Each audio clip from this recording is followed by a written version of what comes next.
अस्सलामुअलैकुम, my name is Roshni Rauf and welcome to my channel. आज की इस वीडियो में मैं आपके साथ वर्डप्रेस का क्विज नंबर 3 शेयर करने जा रही हूँ। कोई प्रॉब्लम हो या कोई कन्फ्यूजन कमेंट सेक्शन में ज़रूर पूछिएगा। किसी भी क्वेश्चन का आंसर मैं गलत मेंशन कर देती हूँ तब भी आपने लाजमी तौर पर बताना है ताकि बाकी स्टूडेंट्स की हेल्प हो सके। इसके अलावा अब तो आप जानते ही हैं, क्योंकि आप तकरीबन काफ़ी देर हो चुकी है आपको ये कोर्स स्टार्ट किए हुए, आप सब स्टूडेंट्स की इस चीज़ का आइडिया, लेकिन फिर भी मैं रिपीट कर देती हूँ कि क्विज के क्वेश्चन तमाम तर स्टूडेंट्स के डिफरेंट होते हैं। असाइनमेंट जो होती है, हैंड्स ऑन एक्सरसाइज, वो सबकी सेम होती है। क्विज के जो क्वेश्चंस मैं आपके साथ शेयर कर रही हूँ, हो सकता है उसमें से आपको 5 या 4 क्वेश्चंस रिपीट हो जाएं और हो सकता है कि कोई एक भी क्वेश्चन ना आए, बट इसका फायदा ये होगा कि आपको आइडिया हो जाएगा कि किस किस्म के क्वेश्चंस जो है वो क्विज में पूछे जाते हैं। सो स्टार्ट कर लेते हैं अपना आज का काम। टेक क्विज के ऊपर हम क्लिक करेंगे। इंस्ट्रक्शंस आप पढ़ना चाहें तो पढ़ सकते हैं। वैसे तीसरा क्विज है, अब पढ़ने की जरूरत तो नहीं होनी चाहिए।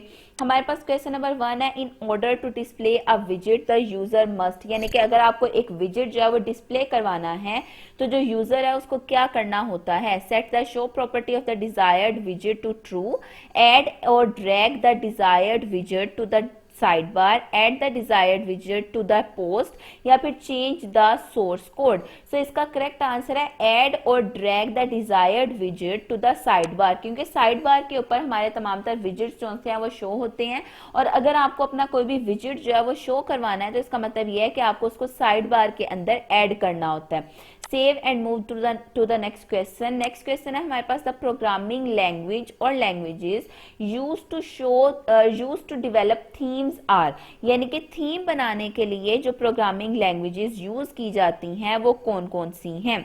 PHP, CSS, HTML या फिर HTML, C# या फिर और PHP।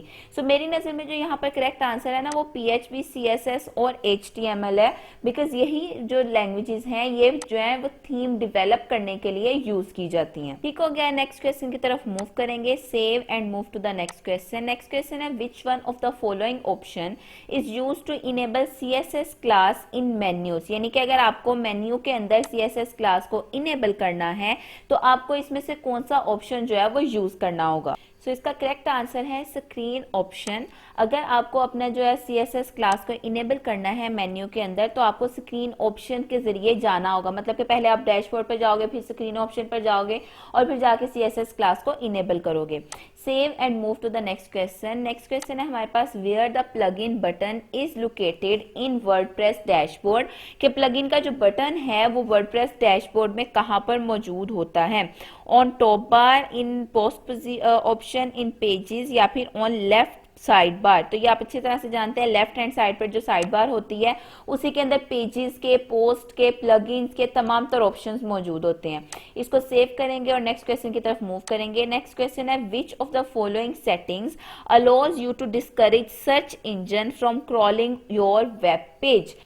सो यहाँ पर हम देख सकते हैं ये है सेटिंग्स, उसके बाद रीडिंग सेटिंग्स, उसके बाद जर्नल और यहाँ पर अपीयरेंस और थीम। ये तीनों चीज़ें जो सी हैं वो इस चीज़ से रिलेटेड नहीं है। सो मैं यहाँ पर सिलेक्ट करने जा रही हूँ using a plugin and optimize CSEO। ठीक है, इसको सेव करेंगे और नेक्स्ट क्वेश्चन की तरफ मूव करेंगे।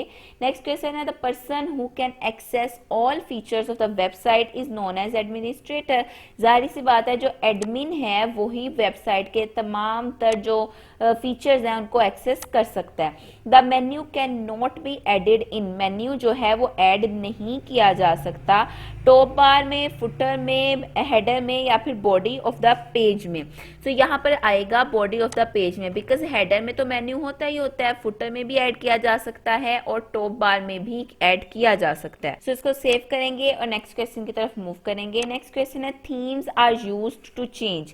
थीम्स क्यों यूज की जाती हैं, क्या बदलने के लिए यूज की जाती हैं। Functionality of the website, appearance of the website, menu of the website या dashboard of the website. So theme basically आपकी वेबसाइट की अपीयरेंस होती है कि आपकी वेबसाइट किस तरह की नजर आएगी, किस तरह की अपीयर होगी। सो थीम्स यूज की जाती हैं अपीयरेंस ऑफ द वेबसाइट को चेंज करने के लिए।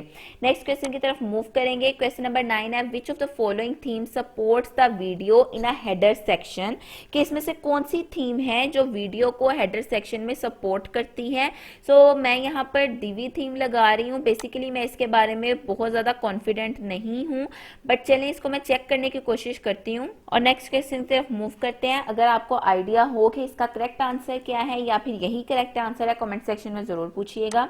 नेक्स्ट क्वेश्चन है, बताइएगा, नेक्स्ट क्वेश्चन है हमारे पास, someone who can publish posts, manage posts and pages along with managing post of other users in WordPress is called. यानी कि एक ऐसा शख्स जो कि पोस्ट पब्लिश कर सकता है, पोस्ट को मैनेज कर सकता है, पेजेस को भी मैनेज कर सकता है, along with managing post of other users, दूसरों के जो दूसरे यूजर्स हैं साथ ही साथ उनकी पोस्ट को भी मैनेज कर सकता है, वो इसमें से क्या है। सो बेसिकली ऐसे शख्स को एडिटर बोला जाएगा, बिकॉज जो एडिटर है वो जो पोस्ट हैं उनको पब्लिश भी कर सकता है, उनको मैनेज भी कर सकता है, और जो दूसरों ने पोस्ट की हुई है उनको भी मैनेज कर सकता है, मतलब कि उनको डिलीट कर सकता है, एडिट कर सकता है। इस तरह की तमाम तर जो फैसिलिटीज या फिर कहा जा सकता है इस तरह की तमाम तर जो उनकी अथॉरिटीज हैं वो एक एडिटर के पास होती हैं। इसको हम सेव करेंगे और इसी के साथ हमारा आज का क्विज कंप्लीट हो गया। कोई प्रॉब्लम हो, कोई कंफ्यूजन हो, कमेंट सेक्शन में जरूर पूछिएगा। अगर किसी ने अभी तक चैनल को सब्सक्राइब नहीं किया तो काइंडली सब्सक्राइब करें, और इसके अलावा अगर किसी भी क्वेश्चन का आंसर मैंने गलत मेंशन किया कमेंट सेक्शन में जरूर बताइएगा। Thank you so much for watching. Allah Hafiz.